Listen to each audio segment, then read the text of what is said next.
My doorbell rang, and when I opened the door, I found my ex-girlfriend standing there next to a supposed child protection worker holding a file in her hand accusing me of abusing my little brother. The woman burst into the apartment without even asking permission, and my ex followed her with that triumphant little smile of someone who thinks they've already won the game. "What's this all about?" I asked in a tense voice. The stranger looked at her file. "It's about alleged neglect and inappropriate behavior toward your 11-year-old brother," she replied with obvious disdain, as if she had already condemned me in advance.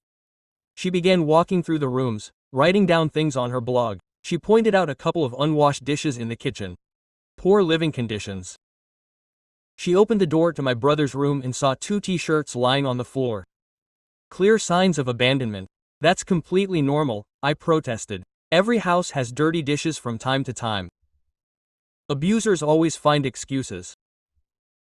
She blurted out coldly when my brother came downstairs and told her matter-of-factly that I was the best big brother on the planet. She glared at me and replied, "You've got him well trained, haven't you?" My ex. Leaning against the hallway wall, she watched the scene with a smile of absolute satisfaction. Minutes later, the woman entered my brother's bedroom alone. I stood outside, holding my breath as my ex silently scoffed a few feet away. My promotion at work was next week, my brother's birthday party. Tomorrow, even if it were all a lie, a scandal like that would tear our lives apart. The imposter came out leading my brother by the hand, who was bewildered and on the verge of tears. "I'm going to remove him from the home while the investigation is carried out," she announced with feigned authority. "You can't just take him away like that," I shouted. "Of course I can." She dragged him toward the exit. My ex followed. From the window, I watched them load my brother, who was already crying uncontrollably, into the car. I should have panicked. I should have broken down, but I didn't. Because I was harboring a devastating secret about my ex, something even she didn't know I knew. An internal smile began to form as I grabbed the keys. I got in my car and began following them. I always knew this day would come. When we started dating, I was already my brother's legal guardian, and our relationship was typical sibling-like. I would tease him, make fun of his terrible haircut, and tease him about everything. It was our clumsy way of showing affection. I was fiercely protective. Only I was allowed to tease him, no one else. My ex never understood. She wanted to join in on the jokes, but she always crossed the line. She would tell him his drawings were horrible. She would make fun of his appearance in front of her friends. I once had to stop her after she made him cry in front of everyone, because of his haircut. "Stop being mean," I warned her. "But you do it all the time." "Why don't I?" "Because I'm his brother." "You're not," I replied. She rolled her eyes and never stopped crossing the line. The final straw was when she told a classmate of my brother's a false rumor that he still wet the bed. The gossip spread like wildfire around school. My brother came home devastated because he was called the pisser and bullied nonstop. When I found out she had made the whole thing up, I broke up with her on the spot. She went berserk, screaming in front of my brother that she hated him, that he had ruined our relationship, that he was an insufferable brat. I kicked her out that same day and never spoke to her again. And honestly, I did her a huge favor. I could have reported her and gotten her deported. Her visa had expired long ago and she never bothered to renew it. I decided to give her a chance. Not anymore. I followed closely. They changed lanes, swerved around aimlessly, but I stayed close to them. 20 minutes later I realized they were headed to the county foster care center, where they planned to leave my brother while they investigated. "We're here." They got out of the car. My ex turned and yelled at me, "There's nothing you can do now. He's ours now." I ignored her and walked straight into the building. I gave my brother our secret hand signal. "Relax, I'll take care of it." I stood in front of the child protection desk. A female employee looked up. I said, "I need to file an urgent report. Someone just showed up at my house claiming to be a social worker. They took my little brother without giving me a case number or showing official identification. I think the report is completely false and the person who did it has an illegal immigration status." The woman's expression changed instantly. "Can you repeat that?" she asked as her fingers flew over the keyboard. I repeated everything calmly. The unauthorized entry, the ridiculous inspection, the total absence of protocol, and that the complainant, Valentina Rojas, had been living in the country illegally for years. The name of the supposed employee, Carmen Orozco. I added. The employee's fingers stopped dead in their tracks. Wait here a moment, sir. Don't move. She stood up and disappeared through a side door. Low, hurried voices could be heard. From the lobby, I could see Valentina and the fake employee sitting with my brother. Valentina was checking her phone with a triumphant air. The other was speaking quietly to my brother, who was trying to keep his composure. The door swung open. The employee at the counter, a supervisor in a suit, and a security guard entered. Come with us, please, the supervisor said. They took me to a private office. Tell us absolutely everything from the beginning, he asked while the employee quickly took notes. I took a deep breath and blurted out the whole story. The toxic relationship, Valentina's constant psychological harassment of my brother, the made-up rumors, the insults in front of him, the messages where she admitted what she had done, the witnesses, the notes from the school counselor, everything. When I finished, the supervisor nodded seriously. One moment, he left. The employee looked at me with almost admiration. Her brother is fine, just scared. He's 11 years old. She doesn't understand why strangers would tear him away from his home. 10 minutes later, which seemed like an eternity to me, the door opened again. This time 4 people entered, including a woman who introduced herself as Regional Supervisor Linda Torres, with an official child protection badge. I just checked the centralized system, she said bluntly. There are no open cases in your name or your brother's. There is no active investigation and Carmen Orozco does not work and has never worked for this agency. I felt a huge weight lifted off my chest and at the same time a cold fury. So who the hell is that woman? I asked. We're going to clear that up right now. Quote, come with me. We're walking to the waiting room. Valentina looked up from her phone and, upon seeing the entire group approaching, her face went from triumph to pure terror in a fraction of a second as I escorted her. Carmen paled abruptly. Quote, Carmen Orozco, Supervisor Torres said in a firm, dry tone. Show me your official Department of Child Protection ID right now. Carmen stammered nervously. I forgot it in the car. You're not part of our institution, are you? Silence was her only response. Miss, you have just been convicted of a federal crime for misrepresentation of public office. Security agents will detain you until the proper authorities arrive. It all happened in seconds. 2 guards advanced on Carmen. I jumped to my feet. Quote, wait, this is a mistake, Mrs. Torres. The supervisor turned to me with a stern expression. You filed an unfounded report and participated in an attempted abduction of a minor with forged documents. Stay where you are. My little brother ran into my arms. I squeezed him tight. Calm down, it's over, it's all over. Valentina glared at me with her eyes full of venom. You caused this. You ruined everything. No, Valentina, you ruined everything the day you decided to hurt a child. Supervisor Torres put a hand on my shoulder. We'll need your full statement. Your brother can stay in the children's room with one of our counselors. Then you both can go home. Can I really go home today? Of course, they should never have separated him from you. This was a serious breach of procedure. Carmen was handcuffed while she was sleeping. She kept saying that Valentina had offered her money, that she just wanted to help her cousin because they were family and she was in need. It all fit. Valentina tried to slip away toward the exit, but another guard blocked her way. Miss, you must remain here to give your statement. I don't have to stay. I didn't do anything wrong. She filed a false report with a government agency. She conspired to impersonate a civil servant and, according to the testimony presented, she is residing in the country illegally. I recommend that you cooperate. I saw the precise moment when she understood that she was finished. Her face went from rage to terror. She looked at me, perhaps expecting me to deny her immigration status. I didn't open my mouth. Supervisor Torres took me to a separate office. For the next 2 hours, I described everything in detail. I showed the messages where Valentina admitted to having invented the rumors, the emails from the school counselor, and the names of witnesses. This is enough to take legal action, Torres said. Ms. Rojas will face charges of false accusation, suppression for her planting, and attempted kidnapping. In addition, We will notify immigration about Rojas' case. How long will the process take? It may take a long time, but your brother is already safe. That is the most important thing. When I left, I found my brother in the game room drawing with a counselor. When he saw me, he smiled from ear to ear. We're going home. Yes, little one, we're leaving. In the parking lot, as I was putting his seatbelt on, he asked me quietly, Valentina, are you coming back? No, you're never coming back. Do you swear? I swear. I drove in silence. Halfway there, he fell asleep, exhausted. When I got there, I carried him in my arms to his bed. As I was tucking him in, he opened his eyes. He's still my big brother, right? No one can take that away from me, right? I had a lump in my throat. No one ever.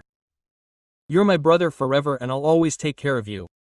Valentina said you didn't love me, that's why they were taking me away.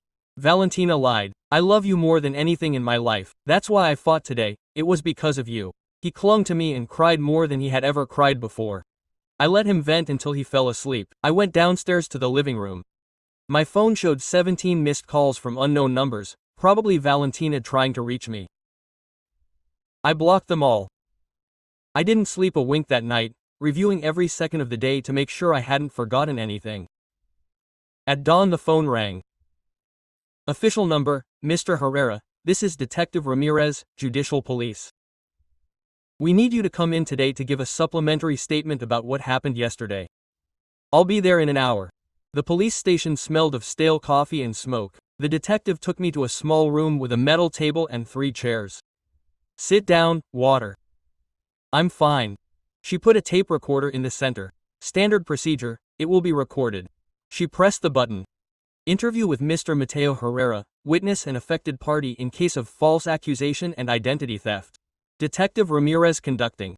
Mr. Herrera, tell me what you found out after yesterday's events. I learned that Valentina Rojas had been organizing all this for weeks. How did you know? Because last night her cousin Carmen called me from prison. Collect. I accepted because I wanted the whole truth. The detective leaned forward. What exactly did she tell you? That Valentina contacted her a month ago, offered her $1,000 and helped getting me out of custody of my brother. Carmen is also undocumented and needed the money urgently. Valentina bought her a uniform online, gave her a folder with fake documents, and told her word for word what to say. Did she give you more details, Carmen? Yes. She told me that Valentina has a new partner, Patricia Mendoza, who she says works in immigration, and promised to fix her papers on one condition, that Valentina first obtain custody of a minor who is a U.S. citizen. Apparently, that strengthens cases in court. The detective stopped taking notes and stared at me. Patricia Mendoza does work in immigration. We'll follow that lead. Anything else? Carmen saw screenshots that Valentina showed her. Supposedly me admitting to mistreatment, but when she looked at them closely she realized they were doctored. Messages from me cut out and pasted to change the meaning. I have the original conversations. I can prove it. Send them all to me. Why did Carmen decide to tell you all this? Because when they arrested her, Valentina didn't even try to help her.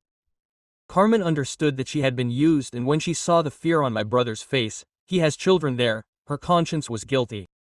Carmen is cooperating fully. Her statement is key. She will probably be deported, but the prosecutor could reduce the charge if she continues helping. I sat back in my chair. And Valentina. Valentina Rojas is in immigration custody. She has accumulated false accusations, conspiracy to kidnap, document forgery and multiple immigration violations. The case is solid. She won't be out for a long time. Something in her voice made me insist. They found something else, right? The detective hesitated for a second. I can't give you all the details, but when we searched her apartment we found folders with information on other families. Names, addresses, personal situations. We think she was planning to repeat the trick with more people. I felt my stomach turn. She was going to extort more parents. That's what it seems. We're already notifying the people on your list. Can I ask one last thing? Sure. How did no one notice before? How were you able to set all this up without it going off? No alarm bells. The detective sighed. Because we tend to underestimate how far desperate people will go, and because the system, even if it works, isn't foolproof. But this time we caught you, and it was because you reacted quickly and knew your rights. The interview ended after another 20 questions. When I got outside, The sun was already warming the street, and for the first time in many days I felt like I could actually breathe. I left the police station and called my brother's school to let them know that I would be out for another day. I wanted to make sure he was fully recovered before sending him back. When I got home, I found him awake watching cartoons on TV. He looked much better than the day before. "How did you sleep?" "Good. I dreamed that you were a superhero." I smiled. "What kind of superhero?" "The one who saves his little brother from the bad guys." I sat down next to him. "I'll always save you. That will never change." We spent the whole day together: movies, pizza delivery, video games. We didn't mention Valentina or what happened. We were just brothers again. Like before, that night, while he was getting dressed in his pajamas, my cell phone rang. It was an unknown local number. "Good evening, Mr. Herrera. This is Patricia Mendoza." My blood ran cold. "How do you have my number?" "We need to talk about Valentina. There are things you don't know that could benefit her. If you help her, I can make all this go away. I work in immigration, I have contacts, I'll drop the charges against her. If you drop the complaint, everything will go back to normal." I took a deep breath. "I'm not going to drop anything. And if you really work in immigration, you know that trying to twist justice is a federal crime." Silence on the other end. "You're wrong. No, you guys made the mistake and you're going to pay for it." I hung up, immediately called Detective Ramirez and told her everything. She told me they would trace the number and that I had done the right thing not to negotiate. I blocked the call and turned on Do Not Disturb mode. For the first time in weeks, I felt in control. 3 days later, Ramirez called me very early. He has to come to the station. There's news. Whether it's good or bad depends on your point of view. I dropped my brother off at school and drove straight there. This time I was taken to a larger office. There was a man in a suit who introduced himself as Deputy District Attorney Daniel Vargas. "Thank you for coming, Mr. Herrera," he said, shaking my hand. "We have important information about Patricia Mendoza." "They found something too much," the detective replied. "Patricia doesn't work in immigration. She's a receptionist at an immigration law firm, but she pretends to be a lawyer." The district attorney opened a file. "We've located at least 12 cases in which he charged people between $3,000 and $5,000, promising to process their paperwork, and then disappeared. It's pure fraud. Valentina was going to be his next victim. He promised to resolve her status in exchange for $30,000 and told her he needed custody of the child to bolster his case. Valentina advanced her $10,000. We still don't know where she got that amount." I fell silent, taking it in. Valentina had spent a fortune chasing a scam. For a second I almost felt sorry for her. Just a second. "What's going to happen to Patricia?"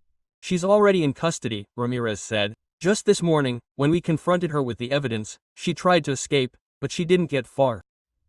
The prosecutor leaned forward. "Here's the interesting part. Patricia wants to negotiate. In exchange for a lighter sentence, she's willing to testify against Valentina and has told us the whole plan." "What plan, exactly?" "Once Valentina got custody, Patricia would file a fake asylum application. She would make Valentina believe everything was going well while she disappeared with the money.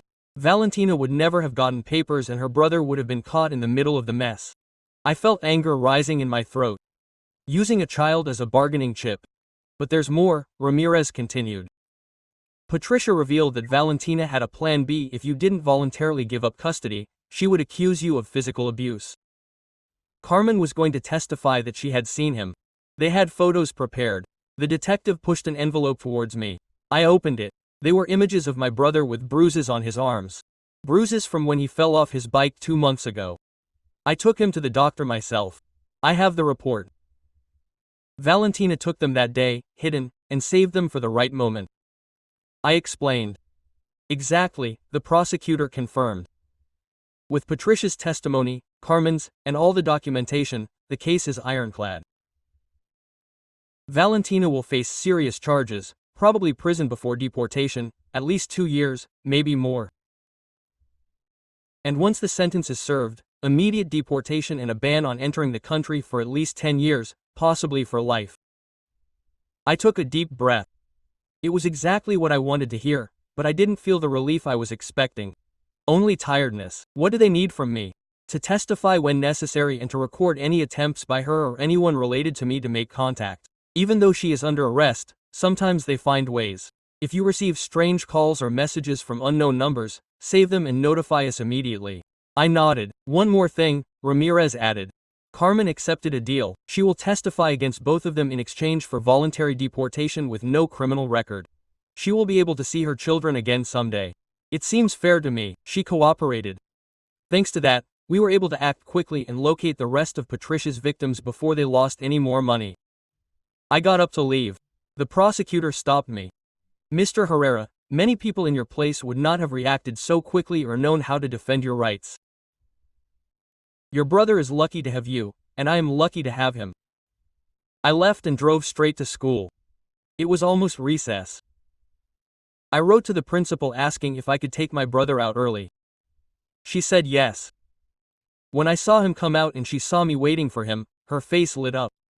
Why did you come? Did something bad happen? No, nothing bad. I just wanted to be with you. Seriously, I took him to his favorite burger place.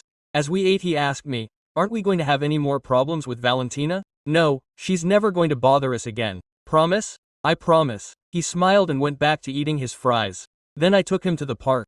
I watched him play, laugh with other kids, and I understood something essential. Valentina had tried to destroy us. She had planned to use my brother as a tool.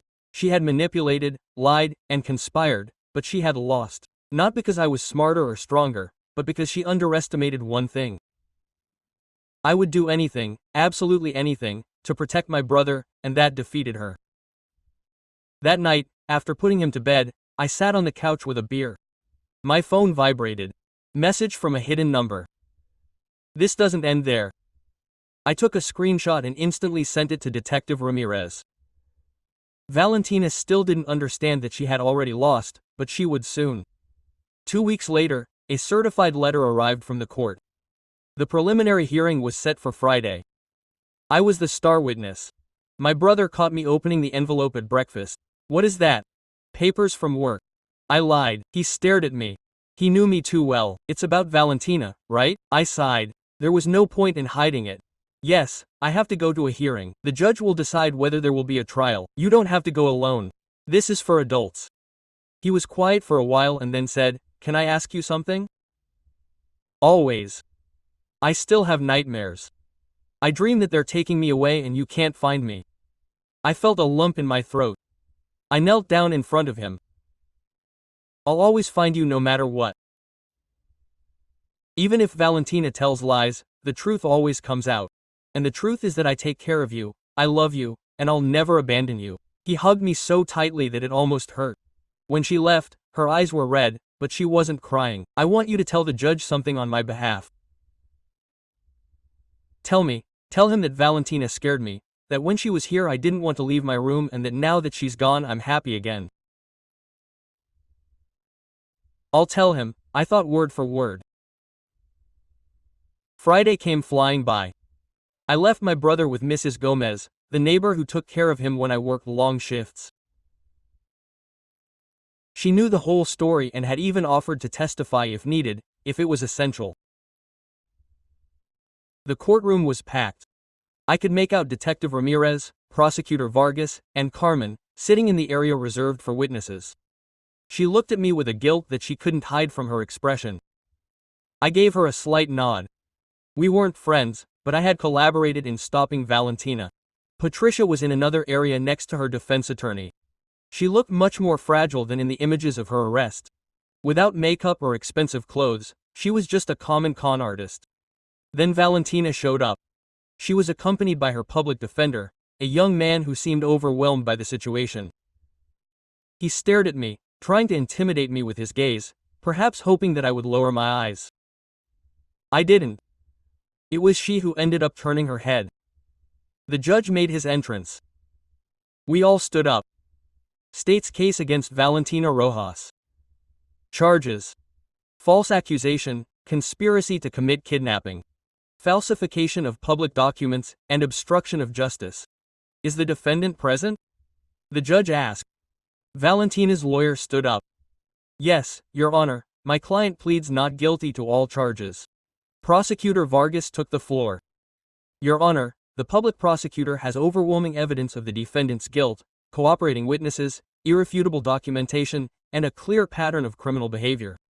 The judge reviewed the file. We will proceed with the testimony of witnesses. Prosecutor, call the first one. The state calls Mateo Herrera. I stood up, walked up to the stand, and swore to tell the truth. Prosecutor Vargas approached. Mr. Herrera, could you describe your relationship with the defendant? Valentina Rojas was my romantic partner for 8 months. I broke off the relationship 3 months ago because of her abusive behavior toward my younger brother. What kind of behavior? She would make up rumors about him at school. She would humiliate him in front of his classmates, saying hurtful things to him. When I asked her to stop, she would become enraged and accuse me of being too sensitive. What happened the day of the incident? I recounted everything in detail. The arrival of Valentina and Carmen, the supposed inspection, how they took my brother away, how I chased the vehicle and immediately alerted the police.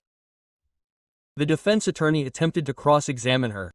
Isn't it true that you threatened my client with reporting her to immigration if she didn't obey your wishes? No, that's a lie. I ended the relationship because she mistreated my brother. I never used her immigration status as a weapon until she tried to take it away from me through illegal means. But you knew about her immigration status. Yes, she told me about it herself during the relationship. She said she wasn't interested in renewing her visa. I never threatened her with that until she crossed an unforgivable line.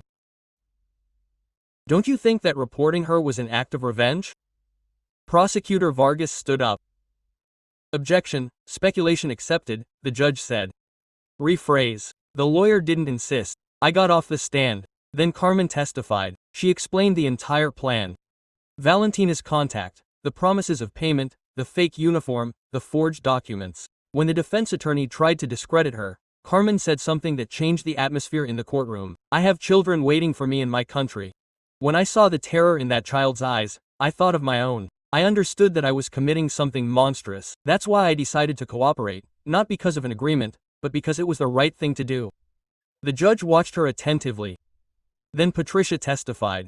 She admitted to the whole deception. How had she scammed Valentina? How had she planned to use the child to give the case a legal appearance? How it had all been about money. Finally, Valentina's lawyer called her to the stand. She was nervous, although she tried to remain calm. Miss Rojas, can you explain why you filed the complaint against Mr. Herrera? Because I was worried about the child. I saw dirty dishes, clothes thrown around. Sometimes he would arrive with bruises. I had evidence of abuse. I had photos. I gave them to Carmen so she could show them to Child Protection. Quote. Prosecutor Vargas stood up to cross-examine. Miss Rojas, isn't it true that those photos are from the day the child fell off his bike? I don't know. I only saw the bruises. And it's true that Mr. Herrera took the child to the doctor that same day and there is a medical report on the accident. Quote. Valentina hesitated. She didn't know. It's also true that you paid Patricia Mendoza $10,000 to help you get custody of the minor. She said she could fix my paperwork. The child was part of the legal process. So you're admitting that you plan to use the child for your own immigration benefit. That's not true. I just wanted to stay in the country and for that I was willing to separate a child from his only relative. Valentina remained silent. The judge banged his gavel. I've heard enough. The case will go to trial. The defendant will remain in immigration detention until her trial date. Next hearing in 30 days. I left the courthouse exhausted but relieved. Detective Ramirez caught up with me in the parking lot. You did great in there. All you had to do was tell the truth. That was enough. The judge saw exactly who Valentina is. The trial will be shorter than expected. I drove to Mrs. Gomez's house. My brother ran out when he saw me. How did it go? Good. Everything went well. That night, during dinner, he suddenly asked me, when is my birthday? Again, I had completely forgotten. Her birthday was in 2 weeks, the same day that Valentina had poisoned her with her false report. In 2 weeks, do you want to do something special? I want a party with all my friends. A really big one. I smiled. Then you'll have the most incredible party you've ever seen. The birthday fell on a sunny Saturday. I rented a hall at the community park and invited his entire class. Balloons, a bouncy castle, tables loaded with food. My brother couldn't stop smiling. This is all for me. This is all your day. His classmates arrived one by one. Mrs. Gomez came with her grandson. Some parents stayed and congratulated me for organizing something so beautiful. Tomas's dad pulled me aside for a moment. I heard what happened with your ex. My wife works at the school and we found out. It was a very tough situation. What you did for your brother, defending your family like that. That's manly. I admire you. I just did what anyone would do. No, not just anyone. Many give up. You fought. His words gave me a feeling I hadn't felt in weeks. Pride of the good kind, the quiet kind, the kind that comes from knowing you made the right decision. The party lasted 4 hours. When everyone left and we were cleaning up, my brother hugged me tightly. Thank you. It was the best party of my life. You deserved it. You deserve everything, okay? That night, as he slept soundly but happily, my phone rang. It was District Attorney Vargas. Mr. Herrera, I have news. Valentina accepted a deal. What kind of deal? She will plead guilty to all charges. In exchange, we will recommend 2 years in prison instead of 5, and immediate deportation upon completion. Why did she accept it? Her lawyer explained to her that if we went to trial, she would almost certainly receive the maximum sentence. We have overwhelming evidence. Carmen and Patricia's testimony, the doctored arrests, the documented plan. She had no escape. When will she be sentenced? In a week. She can file a victim impact statement if she wants. This is her chance to tell the judge how this has affected her family. I'll think about it. I hung up and stared at the ceiling. Part of me wanted to go and tell the judge every detail of the harm he caused us. Another part just wanted to close the chapter. The next day, over breakfast, I told my brother that Valentina had accepted the deal. What does that mean? That she will go to jail and then they will return her to her country. She will never return and we will be fine. More than fine, we will be perfect. The week flew by. I received the evaluation for my promotion at work. My boss called me into his office. Mateo, I know you have been through a very difficult personal situation these past few weeks. Yes, sir, but it has not affected my performance. I know that. In fact, I want to emphasize that despite everything, your performance remained impeccable. That says a lot about your character. The promotion is yours and a 20% raise too.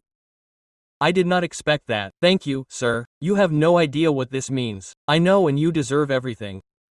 I left that office feeling that things were finally going in the right direction. The extra money would allow me to give my brother art classes, maybe a trip during the summer vacation. The day of the sentencing arrived. I decided not to take my brother. I did not need to see that. The courtroom was just as full as it had been at the preliminary hearing. Valentina entered handcuffed. She looked thinner, with dark circles under her eyes. Pre-trial detention had not been kind to her. The judge reviewed the documents. Ms. Rojas, I understand that you are agreeing to plead guilty to all charges. Is that correct? Yes, Your Honor. Do you understand that by accepting this agreement, you are waiving your right to a trial by jury? Yes. Has anyone coerced or pressured you into signing this? No, the judge nodded. Perfect. Before I pronounce sentence, does anyone wish to speak? Prosecutor Vargas glanced at me. Your Honor, I would like to say something. Go ahead and speak. I walked to the center of the room. Valentina's eyes fixed on mine. There was something in them. Maybe remorse, maybe sheer terror. I was no longer interested in figuring it out. My brother is 11 years old. His life was already difficult before all this happened. We lost our parents 4 years ago, and I became his legal guardian. I did everything I could to give him stability, love, and security. Then Valentina showed up. I truly believed that she could be part of our family. I paused briefly, but she did not want to be family. She psychologically abused my brother, constantly humiliating him, making up false stories about him. When I ended the relationship for that reason, she decided to destroy us completely. Not just me, but also a completely innocent child. She planned to take him away from me using lies and deception. She tried to separate us using the same system that should protect minors. I looked directly at Valentina. My brother still suffers from nightmares. He dreams that they are taking him away and that I cannot find him. He wakes up crying in the middle of the night. That is what she caused, and she did it solely for her own benefit. There was no love there, no real interest in anyone but herself, only pure selfishness. I went back to the judge, but I want you to know something else, Your Honor. Despite everything, my brother is fine. He celebrated his birthday with a party. He is happy at school. He has real friends because I did not allow her to destroy us. And I want to make it clear that families like ours, families that struggle every day, deserve to be protected from those who see children as mere tools. I returned to my seat. The judge took some notes. Ms. Rojas, do you have anything to say before I pronounce sentence? Valentina stood up. Her voice trembled. I just wanted to stay in this country. I thought that if I could keep the child, I could resolve my immigration status. I did not realize the harm that would cause. I am so sorry. The judge looked at her with a stern face. Ms. Rojas, you did not just break immigration laws. You conspired to separate a minor from his or her family through deception and fraud. You manipulated vulnerable people. You lied to authorities, and all for personal gain. This court does not consider these types of crimes to be minor. He slammed the gavel. Therefore, I sentence you to 2 years in federal prison. Upon completion of your sentence, you will be immediately deported and permanently barred from entering the United States. In addition, you are prohibited from having any direct or indirect contact with Mr. Herrera and his younger brother for life. The indictment is lifted. Session. Valentina burst into tears. The guards escorted her out. Before she walked through the door, she turned her head and looked at me one last time. I felt no pleasure in seeing her cry, only a profound relief that it was all over. At the exit of the courthouse, Detective Ramirez was waiting for me. It's officially over. Thank you for everything. I was just doing my duty, but I'm glad for the outcome. Your brother has a great protector. I drove home. My brother was watching a movie with Mrs. Gomez. How did it all turn out? It's really over. Valentina will never bother us again. She hugged me tightly. Thank you for always taking care of me. Forever. 3 years later, my brother was 14 years old. He was in high school, getting good grades, having friends, and most importantly, the nightmares had completely disappeared. Therapy helped us a lot. During the first year after the case, we went together every week. Little by little, he understood that none of what happened was his fault, that he was not an object or a tool, that he was deeply loved. I went to therapy too. I needed to let go of the anger and guilt I was carrying. Guilt for bringing her into our lives, fury for what she tried to do to us. The therapist taught me that I have no control over what others do, only my own actions, and that my actions had saved my brother. That was all that mattered. My promotion at work brought more financial stability. I was now a department manager, and the raise allowed us to move into a bigger house. My brother finally had his own bedroom with space for all his things. We adopted a golden retriever named Max, whom he adored. One Saturday morning, while we were having breakfast, he showed me his phone. Look, this. It was an Instagram message from an unknown account. Hi, I'm Valentina. I know I shouldn't be texting you, but I need to tell you something. I felt my whole body tense up. When did she get here? Last night. I didn't open it until now. What do I do? Block her and give me her phone. I'm going to take screenshots. I took the screenshots and immediately called Detective Ramirez, even though I wasn't wearing it anymore. The case. She had asked me to let her know if anything happened. Mateo, how long? What happened? Valentina tried to contact my brother on Instagram. What? She is forbidden from any contact. She is in her country. She served her sentence 6 months ago, because she just violated the restraining order. Send me the screenshots. I will report it to the corresponding authorities. If she ever tries to come back, this will be recorded and she will not be able to enter. Thank you. I hung up. My brother looked at me scared. She will come back. No, she can't. And even if she tried, everything has already been notified. You don't have to worry. We blocked the account and reported the profile. I thought I would be furious or scared, but I only felt indifference. Valentina no longer had any power over us. That same afternoon a certified letter arrived. It was from a law firm. Valentina formally requested that the restraining order be lifted. She claimed to have changed, that she was attending therapy and that she wanted to apologize properly. I called my lawyer. Is it legal for her to do so? Technically, she can request it, but after yesterday's forbidden contact, no judge is going to approve it. On the contrary, this reinforces the order. It shows that she still doesn't respect boundaries. What should I do? Nothing. I'll take care of it. I'll respond rejecting any changes and attach the screenshots of the message. I was calm. She could try whatever she wanted. We were out of time. That night, sitting on the porch with a beer and Max at my feet, I looked at the stars and reviewed everything we had experienced. 3 years ago, Valentina almost destroyed us. She almost managed to separate my brother from me, she almost ruined our lives, but she didn't succeed because I fought, because I knew my rights, because I never gave up. The consequences for her were harsh. 2 years in federal prison, permanent deportation, a criminal record that will haunt her forever. According to Detective Ramirez, she couldn't find decent work in her country. Her family had repudiated her out of shame and she was living in very precarious conditions. A small part of me felt sorry for her. Until I remembered the terror in my brother's eyes. Her nightly cries, how she planned to use a child as a bargaining chip. Then the pity evaporated. She had chosen. Now she was left to bear the consequences. The following Monday, my brother entered a school art contest. He had spent weeks working on a painting, a portrait of the two of us with Max in the garden of our new house.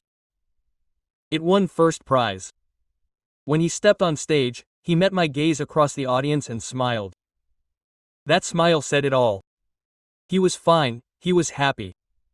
He felt safe. Later, as we ate ice cream to celebrate, he asked me out of the blue, "Do you think you'll ever have a girlfriend again?" I don't know. Maybe someday. That would be nice, but this time it should be someone I like too. I laughed. It's a deal. If anyone ever shows up, you have to like them too. You are an essential part of my life. Anyone who comes in has to understand that, and if you don't like them, there's no relationship. You will always be my priority. He seemed okay with that. 2 months later, the final notice from the court came. Valentina had tried to appeal the permanent deportation, and her appeal was denied. The judge wrote that the prohibited contact with the minor demonstrated a continued disregard for court orders and the welfare of the child. It was final. Valentina could never return. I kept the document with the rest of the file.